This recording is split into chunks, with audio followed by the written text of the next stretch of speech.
Fondation Abbé Pierre a pour mission la lutte contre le mal logement et les phénomènes d'exclusion. Donc l'agence régionale Nouvelle-Aquitaine de la Fondation Abbé Pierre s'est orientée plutôt sur le département de la Dordogne parce que c'est un territoire marqué par la ruralité, avec un parc vieillissant et ancien, et c'est un des départements les plus pauvres de la région. La Fondation Abbé Pierre et les compagnons bâtisseurs Nouvelle-Aquitaine se sont donc associés sur le département de la Dordogne pour mettre en place un projet, le projet du CAR 24, qui est le projet du camion de l'autoréhabilitation accompagné pour répondre aux besoins du territoire. Et nous sommes allés à la quête de financement pour mener à bien ce projet. Donc là nous sommes sur le premier chantier donc, de l'action du CAR 24. Donc un chantier durant lequel nous avons accompagné une famille avec 7 enfants dans l'amélioration du logement. Donc concrètement, on a intervenu sur plusieurs postes. On a réparé un mur qui avait subi un dégât des eaux. On a aussi remplacé les radiateurs afin d'en mettre des plus efficaces. Et on a isolé les combres. Le tout afin de permettre à la famille de disposer de pièces agréables et qu'elle puisse s'approprier en fait ce nouveau logement. Ici nous avions un mur qui était complètement vieux.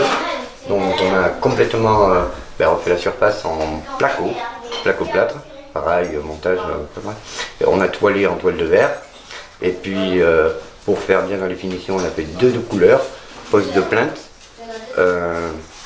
Ici on a refait un boîtier sur toute la longueur, toute la superficie de la maison en haut, pour pouvoir cacher tout ce qui était électrique. Le dispositif de l'auto-réhabilitation accompagnée mis en œuvre par les compagnons bâtisseurs Nouvelle-Aquitaine, en fait concrètement ça consiste à accompagner des familles à faire des travaux dans leur logement.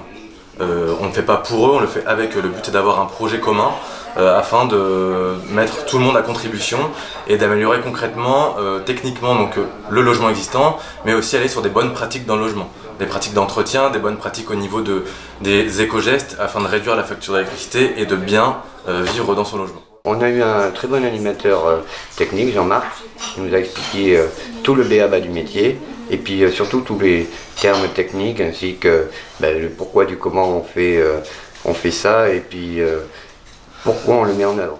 L'association Compagnons Bâtisseurs Nouvelle-Aquitaine compte une dizaine d'animateurs techniques, donc qui sont les salariés qui vont accompagner les familles.